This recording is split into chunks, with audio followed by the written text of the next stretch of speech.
Hello! There are an enormous amount of exciting new books being published now in May and that have been published in recent months, and I have a huge pile of them right here. It gets more and more difficult to keep up with all the great new publications that are coming out, but I'm going to go through and discuss each of these books individually and why I'm so keen on reading them. They're a mixture of some books that publishers have kindly sent me and others which I've bought myself because I'm so eager to read them. So I'd love to hear if you have read any of these books and if you would recommend them, or if you're interested in reading any of them now, or do you have any new books that you are really excited to get to. Please let me know about that in the comments below. Now I'm going to dive right in because first off, there is a new novel by my favorite author of all time. I have 3 bookshelves dedicated to her books, and I've interviewed her a number of times here on my channel. It is the new novel by Joyce Carol Oates called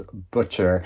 And this novel explores the life of a real historical individual called Silas Weir, who is a doctor of the 19th century, and he oversaw a women's asylum in which he conducted a number of very dodgy experiments on women to conduct his research. And this was kind of overlooked by many people because these were women that had been cast aside by society. Nobody really cared about them. And so he conducted experiments on them, and he developed what was called a rest cure for women who were having mental difficulties. And this became a very famous medical practice and was applied to women like Charlotte Perkins Gilman, who and it was because of this treatment, she wrote The Yellow Wallpaper in response to that, and so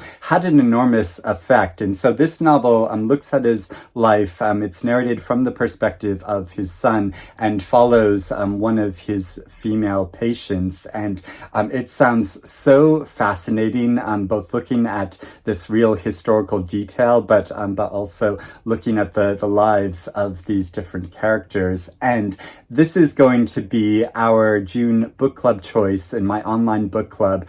So I'll put a link to my online book club below if you want to check it out and join us in reading the new novel by Joyce Carol Oates. We are going to have such a fascinating discussion about this, I'm sure. How to Leave the House by Nathan Newman. This is a debut novel which has been dubbed Middlemarch for the TikTok generation. Now that's something which doesn't really sell me on this book, but I do think it sounds really good. So it's a novel following several individuals in a small town as they grapple with modern day existence and issues to do with friendship and love, and it's been called uproariously funny. It's been endorsed by the author Ellie Williams, whose work I love, and she says How to Leave the House is gaudy, barbed, and garrulous, a novel that takes swings with swagger. Also, the author is described as a filmmaker and also currently works as an usher at a cinema. Glasgow Boys by Margaret McDonald.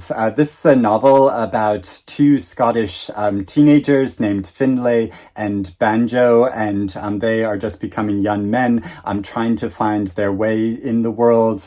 They used to be very strong friends with each other, but then they had a falling out, and so it's following their different lives, but also how their lives intersect with each other, and exploring modern masculinity in Scotland in this way, which I'm really keen to read about after loving the work of Douglas Stewart, and this sounds like it follows in that line. Company by Shannon Sanders. This is a debut novel following a Black family in America and 4 adult sisters who have multiple children, and how these sisters have a very different understanding of family life and their own family history, and how that is passed on to different generations. And I just love when there is like a multi-generational story where stories about past generations like are challenged and diverge from one another, and it sounds like this is what this novel novel does. Self-Esteem and the End of the World by Healy, who is a Irish author who's based in America, I think, and this graphic novel is like part autobiographical because it takes as its main character of Healy himself, looking back on his life and contemplating whether he's been wasting his time producing graphic novels and working in the arts for the past decade, and especially in the face of climate change, and so looking at contemporary life, but also a dramatic twist in how he has an opportunity in Hollywood and about whether he should pursue that or not, or take a different course in his life. Collected Works by Lydia Sandgren. This is a big, epic new novel about three individuals, a man who is an aspiring writer, and his highly intelligent girlfriend, and also his artist friend. And it follows them over a long period of time, during which his girlfriend goes missing for a period of time and then reemerges, and it's grappling with issues of artistic aspiration. I mean, somewhat like Healy's graphic novel, but also about their connection and friendship and relationships with each other. This author has been dubbed the Swedish Sally Rooney, and sounds like a major talent. A new debut novel which has been much hyped is The Ministry of Time by Kaliane Bradley. This novel follows a disaffected civil servant who gets a new job escorting individuals from history in an experiment that tests the limits of time travel. And the individual that she is escorting is a explorer in the Arctic who is believed to have been lost in the 19th century, and it follows their relationship and their budding romance over time in this very unique time travel novel. So this has been endorsed by authors like Max Porter and Eleanor Catton and Alice Wynne and Kate Moss, and the founder of the Women's Prize. And my friend Anna James was raving about this novel, so I'm very excited to see if it lives up to that hype. Three Burials by Anders Lustgarten. This is a novel which sounds like it has a very thrilling plot, but also has a really meaningful message to it, because it follows the story of a woman who is involved in a car chase across Britain, because in her car she has a handcuffed policeman and the body of an individual. So gradually we learn her backstory, but also this story looks at issues to do with the refugee crisis in Britain, but also with the effects of capitalism upon the environment. And I really like how the life preserver on the cover of this is followed through in the end papers with this picture of the sea. So the author, he's a playwright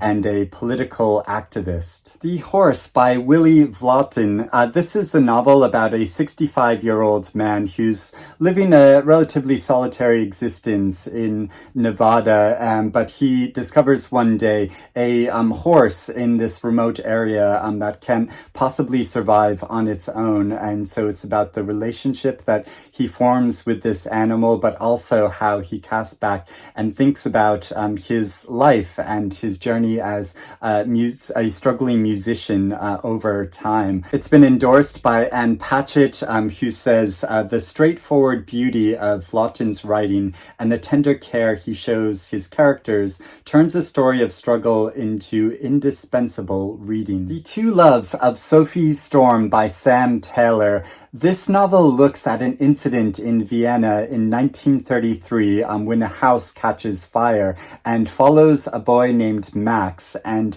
on one side of the story, we follow him if his family had perished in this fire and if he had been adopted by an Aryan family. And the other side of the story, we follow Max if he had saved his family and if they had pulled through, and then following them and their Jewish existence through the next decade or so of European history and what they had to go through that. So it's a really interesting way of looking at Jewish life and possible different paths in existence like this. And Sam Taylor, he's a translator who's translated French writers like Leila Slimani. So I'm really intrigued to explore his own fiction. Next is a new nonfiction book called Space Oddities by Harry Cliff. So there are new discoveries being made all the time by explorations and observations about the cosmos, and this is really challenging our understanding of the universe and physics. And so Harry Cliff looks at a number of these discoveries and developments in science, which I find so fascinating and intriguing to read about. I mean, I understand very little about the technicalities behind it all, but I just find it so interesting to read about. Sufferance by Charles Palliser. This novel follows an unnamed European country around the time of World War II, which becomes occupied by a foreign invader, and follows this family as they take in a girl who has been left by her parents and doesn't have anywhere else to go. But then the family learn that this girl is a target for the new occupiers' genocide that they're carrying out. So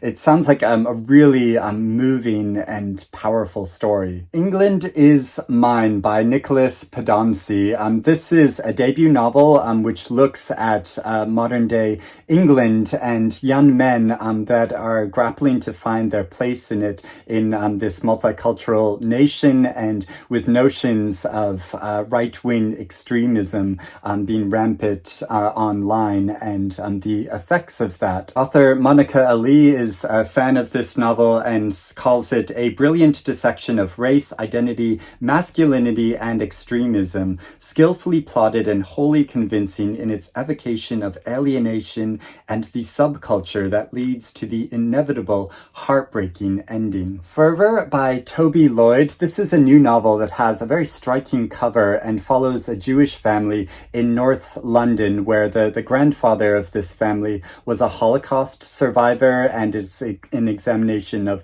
his past and his Jewish practice, and how his grandchildren have a very different interpretation of Jewish life and practicing that religion. Cinema Love by Jiaming Tang. This novel explores the lives of a number of individuals in China who had to make compromises about the way that they lived, that married and had families, but secretly pursued their gay desires in a cinema under the cover of darkness. And it follows the path of their lives as they travel to America and find new lives for themselves there. Fiona Mosley, who wrote the excellent novel Elmet, says of this book, "Cinema Love fizzes with energy. The characters are rich and warm, and the prose is perfect. Jiaming Tang is a remarkable new voice." Next is a new nonfiction book that also looks at hidden gay life from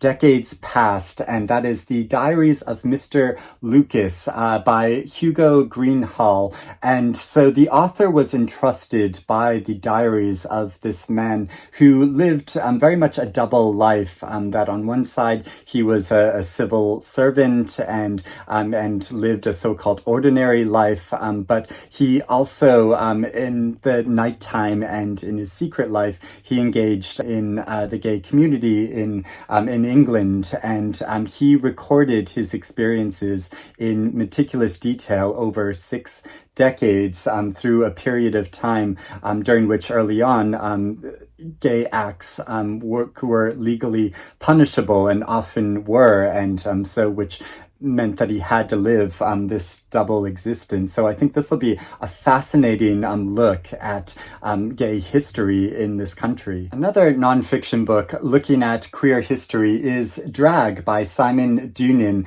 and this purports to be the complete story. So it's looking at very much the history and practice in drag, the different forms of it, and the relevance of it in our current times, and how how it's become so popularized by Drag Race and other forms of popular entertainment. So this will be absolutely fascinating to look through and read through. Evenings and Weekends by Oisin McKenna. This novel takes place in London in the summer of 2019 and follows a number of different individuals as the country is really radically changing and transforming at a very fast pace. And the novel begins with the sighting of a whale in the Thames, in the river. So I've heard such great things about this really promising debut. Next, I have a couple of new short story collections. So there is Takeout Sushi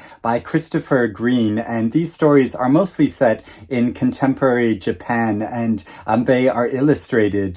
They're looking at issues to do with belonging and displacement and everyday oddities. So you can see there one of the illustrations. Then there's the new short story collection Openings by Lucy Caldwell, who's a brilliant author from the north of Ireland. And these are 13 stories looking at contemporary female experience of marriage and motherhood, but also some of them are historically set. So one is set during the Blitz in London, and another story is set during a disastrous Christmas meal in Belfast. And I love disastrous Christmas stories. Shane Highlanders by Julie Min. And this sounds like a really unique take on a family saga because it begins in 2040 in Shanghai following a family, and then it follows their lives moving backwards in time through the years, going back to the year 2014 and showing how they got to this place. And I'm always really intrigued by stories that are like told backwards, but also I love a family saga. Light Born by Hess Phillips. So I have this proof of the novel, and this is about the life of Kit Marlowe, or Christopher Marlowe, who was a famous playwright in the Elizabethan age, and he was murdered, but there's a big mystery surrounding his death. And so this novel proposes some answers and creates a fictional tale around his life. A lot to do with his secret gay life and the conflicts that he encountered because of that, but also his artistic ambition and his plays, which became very famous at the time. And so I think this sounds absolutely fascinating. The Next Girl by Amiko Jean, and this novel